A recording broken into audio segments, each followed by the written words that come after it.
네, 오늘 성경 본문은 시편 34편 8에서 11절까지입니다. 시편 34편 8에서 11절을 펼쳐주시기 바랍니다.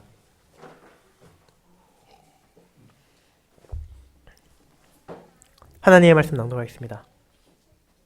너희는 여호와의 선하심을 맛보아 알지어다.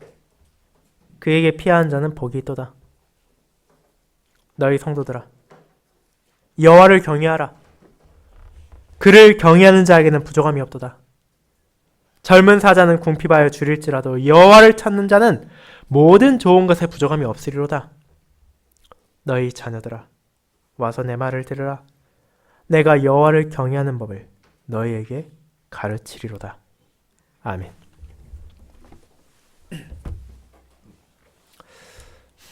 설교 후에는 찬송 44장 1회 1비 2절을 부른 후 성찬을 시행하도록 하겠습니다.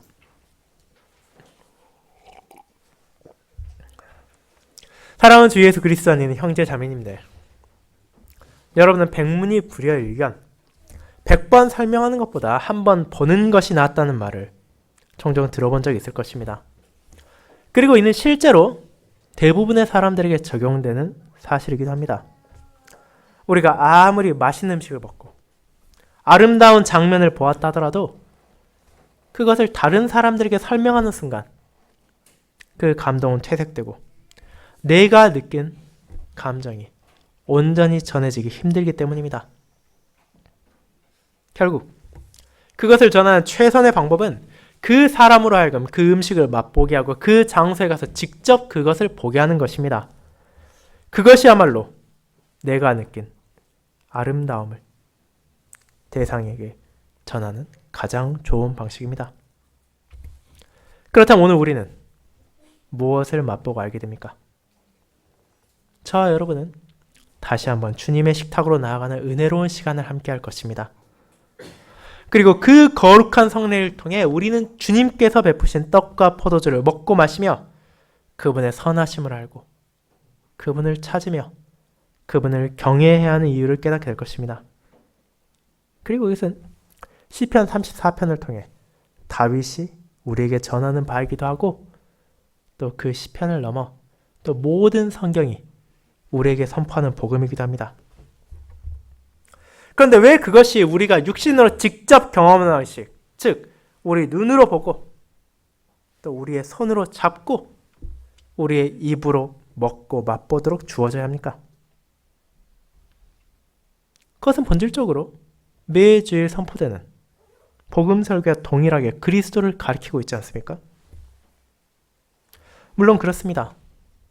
세례와 성찬, 이 두 성례는 우리가 직접 경험할 수 있는 말씀이라고도 불리며 본질적으로 주일 설교와 다른 것을 전하는 것이 아닙니다. 하지만 그럼에도 이와 같은 성례를 주님께서 제정하시고 또 교회가 시행하도록 하신 이유가 있습니다. 연약하고 부족한 저와 여러분이 누군가의 설명만을 듣고 그것을 온전히 이해할 수 없는 때가 많은 것처럼 주님의 은혜로운 말씀을 매주일 듣는다 하더라도 때로는 그것이 나와는 상관이 없는 무언가처럼 느껴지기도 하고 또 그에 대한 확신을 가지지 못하는 경우도 있기 때문입니다. 그런 우리의 연약함을 잘 알고 계시기에 우리의 주님께서는 성찬을 제정하셨습니다. 자기 식탁에 성도들을 초대하시고 그들 앞에 놓여진 그분의 살과 피를 기념하는 떡과 포도주를 먹고 마시게 하심으로 그것을 경험하는 것이 실제인 것처럼 그들에게 주어진 복음이 참되다는 것을 알게 하시는 것입니다. 그리고 그 확신을 가진 이들은 다윗과 함께 그 크신 은혜를 베푸신 주님을 찾으며 그분을 경외하며 살아가길 소망할 것입니다. 저는 그와 같이 성찬을 통해 주어진 은혜와 관련된 시편 34편을 여호와의 선하심을 맛보아 알지어다라는 제목으로 설교하고자 합니다. 이 본문을 함께 살피며 성찬을 통해 우리가 경험하는 은혜를 통해 하나님께서 우리를 어떤 방향으로 인도하시는지를 함께 고백하고자 합니다. 형제자매 여러분, 오늘 우리가 함께 읽은 이 시편 34편, 우리가 너무나 잘 알고 있는 저자인 다윗이 기록한 시 중에 하나입니다. 그런데 그 어떤 상황에서 이 시를 기록했습니까? 이 시의 표제는 이렇게 말합니다. 다윗이 아비멜렉 앞에서 미친 체 하다가 쫓겨나서 지은 시라고 말입니다. 여러분은 그 내용을 사무엘상 21장에서 찾을 수 있습니다. 요나단의 도움으로 사울 왕이 자신을 죽이려는 사실을 깨닫고 다윗은 이스라엘을 벗어나 도망쳤습니다. 그리고 어디로 갔습니까?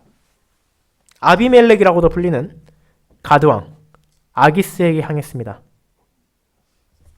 자기도 사울의 적이 되었고 그도 사울 왕의 적이니 적의 적은 힘을 합칠 수 있을 것이라는 생각으로 블레셋 왕의 도움을 요청했고 또 그의 아래에서 안전을 찾으려는 것입니다. 그런데 상황은 그가 예상한 대로 흘러가지 않았습니다. 아기스의 신하들은 다윗의 업적을 알고 있었고 오히려 그를 이 기회에 잡아서 죽여야 하지 않겠냐고 제안한 것입니다. 그 말을 들었을 때 다윗은 두려워했고 미친 체 하며 정신 나간 사람의 흉내를 내서 생명을 건질 수 있었습니다. 그것은 분명 다윗이란 개인에게 있어 수치스럽고 참혹한 경험이었을 것입니다. 그가 블레셋으로 가기 전 제사장을 통해 진설병 하나님께 바쳐진 떡을 먹고 하나님을 신뢰함으로 맞서 싸웠던 골리앗의 칼을 되찾았지만 정작 사람을 의지하려 한 결과가 무엇인지를 알게 된 것입니다. 여호와를 의지하기보다 이 땅의 권력과 힘을 의지하려 했던 다윗은 자신의 잘못을 깨닫고 자신을 공고함에서 건지신 주님께 감사하며 이 시를, 이 찬양과 기도를 지은 것입니다. 그렇게 이 찬양의 배경은 결코 즐겁고 기쁜 것이 아닙니다. 시편 34편에서 계속해서 나타나는 것이 무엇입니까? 공고함, 두려움, 부끄러움, 부족함, 궁핍함, 환난, 마음이 상하고 고난과 같은 언약 백성들이 이 땅에서 마주하는 온갖 어려움들이 자리 잡고 있습니다. 그것은 우리의 현실 그 자체를 가리키고 있습니다. 다윗이 그랬듯 저와 여러분도 이 땅에 살아가는 동안 정말 수많은 헤아릴 수도 없는 많은 크고 작은 어려움들을 마주하지 않습니까?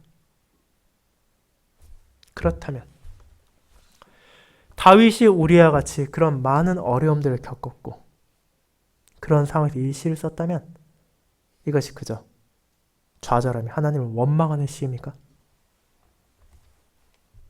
그렇지 않습니다. 다윗은 그런 상황이라 하더라도 신자는 하나님을 찬양할 수 있으며 그분께 나아가는 자들에게 주어지는 평강이 있다는 것을 담대하게 선포하고 있기 때문입니다. 그런 다윗의 확신은 오늘 본문 시편 34편의 중심이기도 한 8절부터 11절에 잘 드러납니다. 그는 자신의 형제 자매들에게 무엇을 말합니까?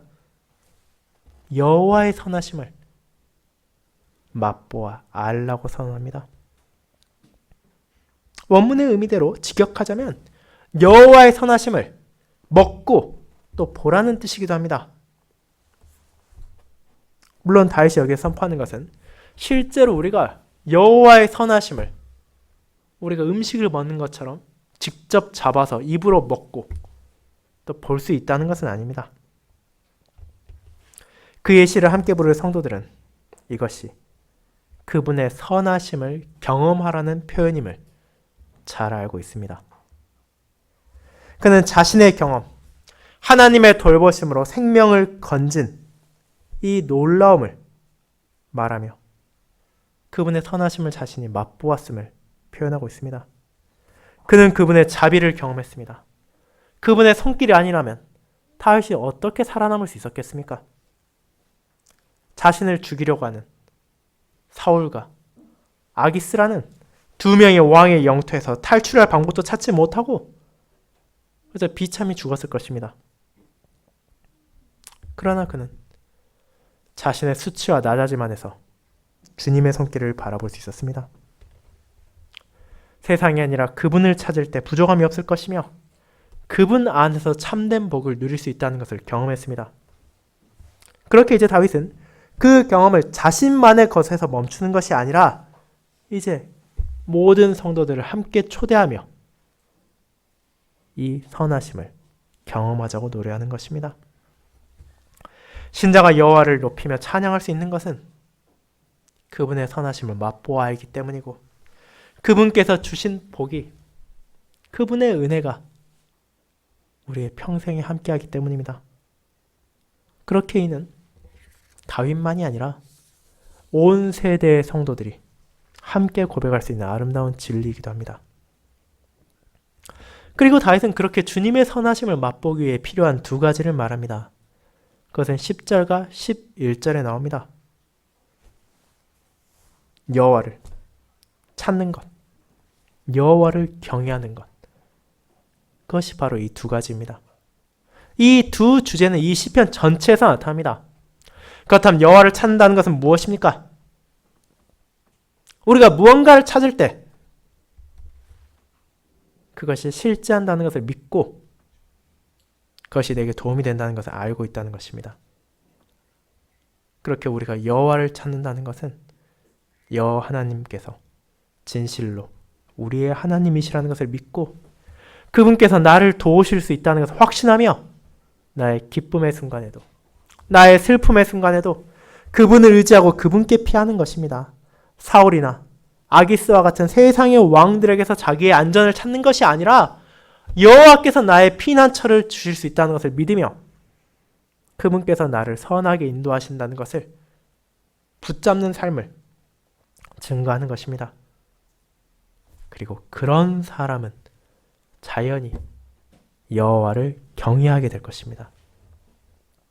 하나님을 찾는 사람, 그분의 은혜로 주님을 바르게 알게 된 사람은 자연히 그분을 경외할 수밖에 없습니다. 그분이 나와 다른 거룩한 분이라는 것을 알기에 그분을 존경하고 그분께 영광을 돌리며 그분의 뜻에 순종하는 것이 바로 경외입니다. 13절과 14절에 나오듯이 하나님을 경외하는 자세는 그분을 존중하며 그분을 두려워하는 가운데 그분께 주신 율법에 순종하는 것입니다. 그렇게 그분을 찾고 그분을 알며 그분을 경외하는 자는 그분의 선하심이 얼마나 복된 것인지를 맛보고 그분 안에서만 주어지는 평안을 누리게 될 것입니다.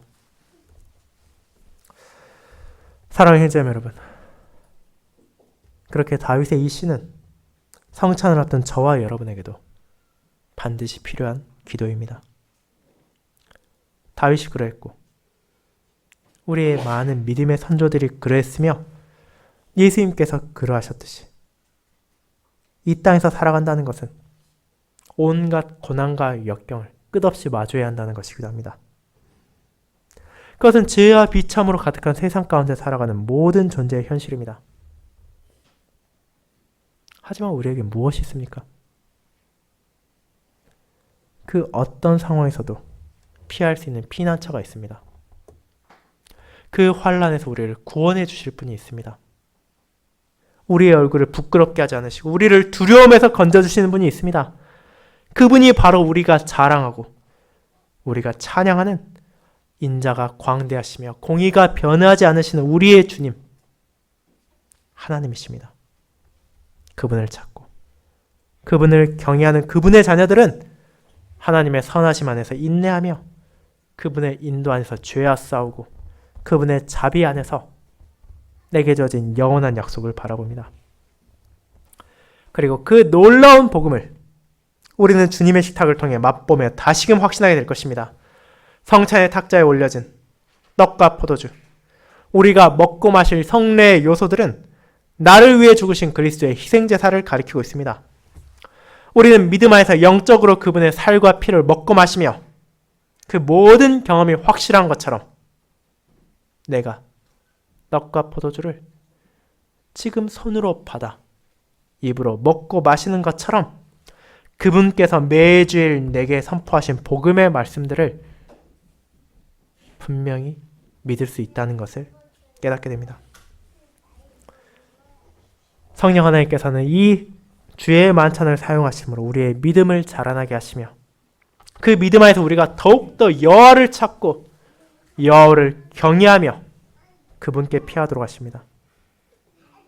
그분을 통해 우리는 참된 복을 누릴 것이고 내 마음이 상하며 내가 마주한 고난이 아무리 끔찍해 보일 때라 하더라도 심지어 나의 생명이 이 땅에서 끊어지는 순간이 찾아온다 하더라도 내게 주어진 소망이 흔들리지 않음을 고백하게 됩니다. 우리의 소망, 우리의 기쁨, 우리의 영광은 이 땅이 아니라 이 성찬이 가리키는 그리스도와 함께 새 포도주를 마실 아버지의 나라에 있기 때문입니다. 그 나라를 바라보며 이제 주님의 거룩한 식탁으로 함께 나와서 그분의 선하심을 맛보고 바라보며 확신하도록 합시다.